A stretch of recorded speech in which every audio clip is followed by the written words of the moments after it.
மேலானவர்களே, இன்றைக்கு நடக்கக்கூடிய கடைகளை பார்த்தாலும் ஹோட்டல்ஸ் வச்சிருப்பாங்க. அதுக்கு ஒரு பொஸ் இருப்பார்.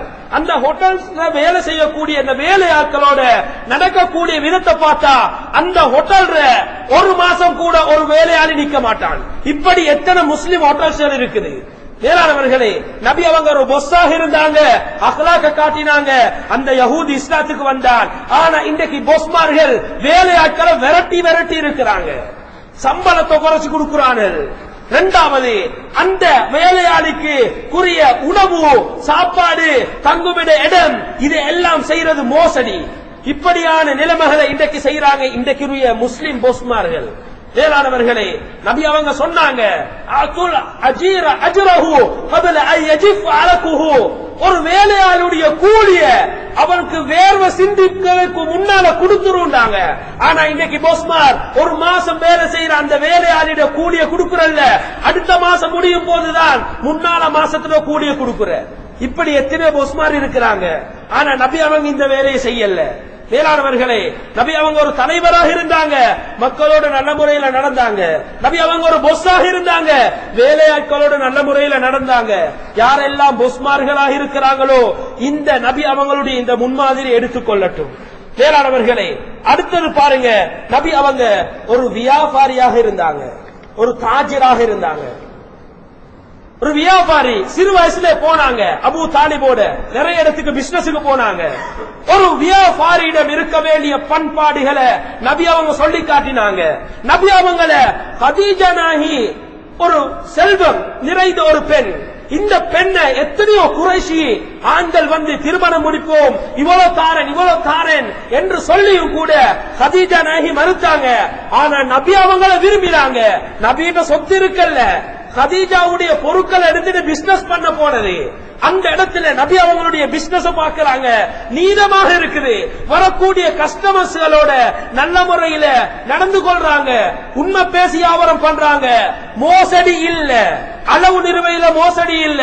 இதையெல்லாம் பார்த்து அந்த மைசரா கதீஜாவுடைய ஒரு சிறுவன் அனுப்பி வச்சிருக்காங்க நபியோட.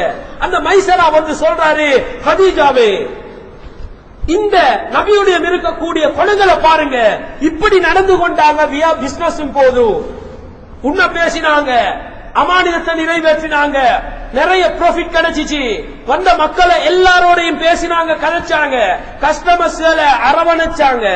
இதுதான் ஒரு வியாபாரியிடம் இருக்க வேண்டிய பண்பாடு. நபி அவங்களை உடனே விரும்பினாங்க, கதீஜா நாயகி திருமணம் செஞ்சாங்க. மேலான சகோதரர்களே, ஒரு வியாபாரி கட்டாயம் வரக்கூடிய கஸ்டமர்ஸ்களோட நல்ல முறையில நடக்கணும். இன்றைக்கு சில கடைகளுக்கு போனா இருக்கிறார் அந்த கடையில வியாபாரி, அவர் பார்க்கிறதும் இல்ல கேட்கிறதும் இல்ல, ஒத்தனை மட்டும்தான் பார்த்து நிற்கிறது. பங்கிட்டு பின்னால பார்த்தா எத்தனையோ கியூல எத்தனையோ பேர் நிற்பாங்க. அந்த கடைக்கு அடுத்த முறையில கஸ்டமர்ஸ் வாரல்ல. மேலானவர்களே, இத நபி அவங்க செய்யல. நபி அவங்க போனது சூக்கு உக்கால், ஜாஹிலியா காலத்தில் இருக்கக்கூடிய பெரிய சந்தை. அந்த சந்தைக்கு போனாங்க. நபி அவங்கள்ட்ட வரக்கூடியவங்க வந்து கொண்டே இருப்பாங்க. நபி அவங்க எல்லாரையும் கவனிச்சாங்க. மேலானவர்களே, ஒரு ஹதீஸ்ல நபி அவங்க சொல்றாங்க, ஒரு இடத்துல மதீனாவை கடந்து போறாங்க, வியாபாரிய பார்த்து சொல்றாங்க. போகும்போது ஒரு ஈச்சப்பழ வியாபாரி அவருடைய அந்த ஈச்சப்பழத்துக்கு அப்படியே கைய விட்டுறாங்க. நபி அவங்க பார்த்தா மேலான நல்ல ஈச்சப்பழம் கீழே அப்படியே அவிஞ்சி தண்ணி வடிந்து கொண்டு இருக்குது. நபி அவங்க கையெடுத்துட்டு சொன்னாங்க, இது என்னன்னு கேட்கிறாங்க. அந்த வியாபாரியிடம் அந்த வியாபாரி சொல்றார், அசாபத்து சமாவு யா ரசூலல்லாஹ், வான மழை பெஞ்சிச்சு, அதனால மழை பொழிஞ்சிச்சு, இப்ப அந்த மலையில வந்து அந்த தண்ணி தான் இது கொட்டி கொண்டிருக்குது. நபி அவங்க சொன்னாங்க, மன் ரஷனா ஃபலைஸ மின்னா, மோசடி வியாபாரம் பண்றவன் என்னை சார்ந்தவன் அல்ல. எப்படி ஒரு அக்லாக், நல்ல அக்லாக்க காட்டி கொடுத்தாங்க. இன்னொரு ஹதீஸ்ல வருகிறது, ரஹிமல்லாஹு ரன் இதா பாஅ வ இதா இஸ்தரா வ இதா கதவா, ஒரு அடியானுக்கு அல்லாஹ் ரஹ்மத் செய்வானாக, பிசினஸின் போது அவன் நல்ல முறையில நடப்பான், வாங்கக்கூடியவனை நல்ல அரவணைப்பான். அதே மாதிரி கடன் எடுத்தா இன்றைக்கு செக் பிசினஸ் நிறைய நடக்குது. கடன் எடுத்தா அதுக்குரிய எப்படி நடக்கணுமோ அந்த விதத்துல நடப்பான். இப்படி நபி அவங்க ஒரு வியாபாரி எப்படி இருக்கணும் என்று சொல்லி தந்தாங்க. மேலானவர்களை, நபி அவங்க ஒரு பிசினஸ் ஒரு வியாபாரியாக இருந்தாங்க, அக்லாக்கோடு நடந்து கொண்டாங்க. வியாபாரிகள் நபி அவங்க எப்படி நடந்தாங்களோ அதே மாதிரி நாங்க நபி அவங்க நடந்த மாதிரி எங்களுடைய வாழ்க்கை அமைச்சு கொள்ளணும், மாற்றிக்கொள்ளணும். மேலானவர்களே, அதே மாதிரி நபி ஸல்லல்லாஹு அலைஹி வஸல்லம் ஒரு ஆடு மேய்க்கக்கூடியவராக இருந்தார். ஆடு மேய்க்கக்கூடியவராக இருந்தார். நபி அவங்க தனது ஆயிஷா நாயகி ரலியல்லாஹு அன்ஹா ஒரே பேசிக் கொண்டிருப்பாங்க ஆயிஷாவோட. ஆயிஷாவே, நான் அந்த ஆடு மேய்த்த காலம் இப்ப ஞாபகம் வருகிறது. அந்த ஆடு மேய்த்த அந்த காலத்தை சொல்லிக்கொண்டே இருப்பாங்க. ஆடு மேய்ச்சாங்க. அது மட்டுமல்ல, மிருகங்களோட இரக்கமுள்ளவராக இருந்தாங்க. இப்ப நபி அவங்க ஒவ்வொன்றோடு நடந்து கொண்ட விதத்தை பேசுறோம், அதே மாதிரி நாங்களும் நடக்கணும். மிருகங்களோட நபி அவங்க இரக்கமுள்ளவராக இருந்தாங்க. ஒரு ஹதீஸ்ல வருகிறது, லா தஜஅலு ظهور دوابكم منابرا, நீங்க உங்களுடைய கால்நடைகளுடைய மேற்பகுதிகளை மேடைகளாக ஆக்கிக் கொள்ள வேண்டாம். ஏன்னா அந்த காலத்தில் இருந்த குறைஷி சில காபிர்கள் என்ன செஞ்சாங்கடா, ஒட்டகத்துக்கு மேல ஏறி நின்று கொண்டிருப்பாங்க, மிச்ச நேரம் நின்று கொண்டிருப்பாங்க. இது ஒட்டகத்துக்கு கொடுக்கக்கூடிய ஒரு வேதனை. மேலானவர்களை, நபி அவங்க சொன்னாங்க, அந்த மிருகத்துக்கு இரக்கம் காட்டு.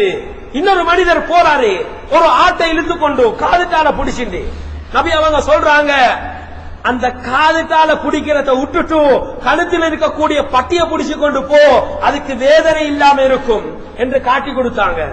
மேலான சகோதரர்களே, இதே மாதிரி இன்னொரு இடத்துக்கு போறாங்க நபி அவங்க சஹாபாக்களோட. அந்த ஏரியால சஹாபாக்கள் என்ன செஞ்சாங்கடா, ஒரு குருவி, அந்த குருவியோட குஞ்சு இருக்குது, அந்த தாய் பறந்துருச்சு. இந்த சஹாபாக்கள் அந்த குருவிகளை எடுத்துட்டாங்க. குருவி குஞ்சுகள் எடுத்ததோட நபி அவங்க வாராங்க, வந்து கேட்கிறாங்க என்ன இது. அப்ப அந்த சஹாபாக்கள் சொல்றாங்க, யா ரசூலல்லாஹ், நாங்க அந்த கூட்டில் இருந்து இந்த குஞ்சு எடுத்துக்கிறோம். நபி அவங்க சொன்னாங்க, தாயையும் புள்ளகளையும் பிரிக்காங்க, அல்லாஹ் லானத் செய்வான், அந்த குஞ்சுகளை கொண்டு போயிட்டு அதிலே வைங்க என்று சொன்னாங்க. மிருகங்களோட இரக்கம், பறவைகளோட இரக்கம்.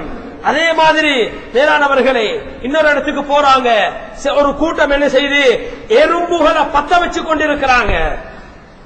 அந்த கூட்டத்தை பார்த்து நபி அவங்க சொன்னாங்க, இந்த கூட்டத்துக்கு அல்லாஹ் லானத் செய்வானாக. நெருப்ப கொண்டு அந்த பத்த வைக்கக்கூடிய ஆற்றல் அல்லாஹுக்கு மட்டும்தான் இருக்குது, அது நரக குழியில. இந்த கூட்டத்துக்கு அல்லாஹ் லானத் செய்வானாக. எறும்புகளோட இருந்த இரக்கத்தின் காரணமாக அப்படி ஒரு பதுவா ஒன்று செஞ்சாங்க. மேலானவர்களே, நாங்க என்ன செய்யணும், நபி அவங்க ஒரு ஆடு மேய்க்கக்கூடியவனாக இருந்தாங்க, ஆனா மிருகங்களோட பறவைகளோட எறும்புகளோட இரக்கம் உள்ளவராக இருந்தாங்க. இதே மாதிரி எங்களுடைய வாழ்க்கையை அமைச்சு கொள்ளணும். அடுத்தது பாருங்க மேலான சகோதரர்களே, நபி ஸல்லல்லாஹு அலைஹி வஸல்லம் ஒரு கணவனாக இருந்தாங்க. ஒரு கணவன், அந்த கணவனாக இருந்தாங்க. எத்தனையோ மனைவிமார்கள், அது நபி அவங்களுக்கு ஸ்பெஷலாக அல்லாஹ் ஆக்கி வச்ச ஒன்று.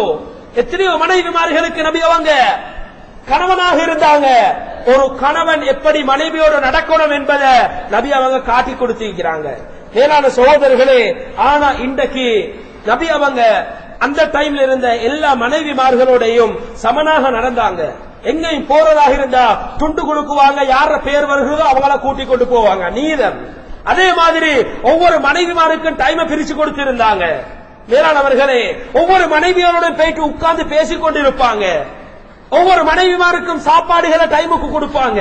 ஒவ்வொரு மனைவிமாருக்கும் ஆடைகளை டைமுக்கு கொடுப்பாங்க. இந்த ஹக்குகள் கட்டாயம் கணவன் செய்யணும், மனைவிமாருக்கு மனைவிகளுக்கு செய்யணும். எத்தனை பேர் இன்றைக்கு முடிச்சிருக்கிறோம் திருமணம், கணவன்மார் இன்றைக்கு மனைவிக்கு கொடுக்க வேண்டிய சாப்பாடு ஒழுங்கா கொடுக்கிறது இல்ல. அதே மாதிரி ஆடைகளை வாங்கணும்னு சொல்றான், வாங்கி கொடுக்கிறது இல்ல. இது மனைவிக்கு செய்யற அநியாயம். நபி அவங்க இப்படி நடக்கல. அடுத்தது பாருங்க, எத்தனை மனைவிமார்களோட இன்னைக்கு மனைவிக்கு ஏசுறாங்க எத்தனை கணவன்மார். சாப்பாடு கொஞ்சம் குறாண்டா அங்க ஏச்சு விழும். ஆனா நபி அவங்க ஏசல்ல, நபி அவங்க மனைவிமாருக்கு அடிக்கல்ல, நபி அவங்க தனது மனைவிமாருக்கு திட்டல்ல, தனது மனைவிமார்களை வெறுக்கல்ல, ஒதுக்கல்ல. ஆனா இன்றைக்கு என்ன செய்யறான், தலாக்குடைய கட்டம் வர இன்றைக்கு எத்தனையோ கணவன்மார் செல்றாங்க. ஏண்டா இஸ்லாம் தெரியா, திருமணம் முடிக்கிறான், திருமணத்துக்கு பின்னால எப்படி வாழணும்னு இஸ்லாம் காட்டிக்குது, அதை படிக்கிறல்ல, உடனே டிவோர்ஸுக்கு போறது. மேலானவர்களே, நாங்க அப்படி வாழக்கூடாது. நபி அவங்க எப்படி மனைவியோட இரக்கமாக இருந்தாங்களோ அதே இரக்கம் எங்கள்கிட்ட இருக்கணும். எப்படி மனைவியோட ஜோக்கோட பழகினாங்களோ அதே ஜோக் எங்கள்கிட்ட இருக்கணும். எப்படி மனைவிக்கு சாப்பாடு புகட்டினாங்களோ தீர்த்தினாங்க அதே மாதிரி மனைவிக்கு தீர்த்தணும். நபி அவங்க சொல்றாங்க, ஒரு கணவன் தனது மனைவிக்கு தீர்த்தக்கூடிய அந்த உணவும் கூட சதகான்னு சொல்றாங்க. மேலானவர்களே, இன்றைக்கு எத்தனை கணவன்மார் மனைவிக்கு தீர்த்திருக்கிறது? இது சதகால நபி அவங்க சேர்த்திருக்கிறது. நபி அவங்க தனது மனைவிமாரோட இரக்கமாக பழகினாங்க, டைம் கொடுத்து பேசினாங்க. ஆனா இன்றைக்கு வியாபாரிகளாக இருக்கக்கூடிய எத்தனை பேர் ஒரே கோல்ற வீட்டுக்கு வாரது 8 மணிக்கு, அதுக்கு பின்னால கொஞ்சம் அட்ஜஸ்ட் பண்ணி மனைவிக்கு டைம் கொடுப்பது கட்டாயம் ஒவ்வொரு கணவரும். ஆனா இவர் டைம் கொடுக்கறல்ல, வந்ததோட வந்தாலும் பிசினஸ் பத்தி தான் பேச்சு. சல்லிய போடுங்க, செக்க அங்க மாத்துங்க இங்க மாத்துங்கன்னு தான் பேச்சு. அப்படியே சாப்பாடு போட்டா திண்டாச்சு படுப்பாரு. காலையில மறுகி பிசினஸ். இப்படி எத்தனையோ கணவன்மார் மனைவிக்கு கொடுக்க வேண்டிய ஹக்குகளை கொடுக்கறாங்க இல்ல. நபி அவங்க இதெல்லாம் செய்யல. எந்த இடத்துக்கு போனாலும் மனைவிமாருக்கு என்ன ஹக்க கொடுக்கணுமோ அதை சரியாக நிறைவேற்றினாங்க. ஒரு நபி அவங்க கணவனாக இருந்தாங்க, மனைவிமாரோட நல்ல முறையில நடந்தாங்க. இதே மாதிரி இன்னொன்று இருக்குது.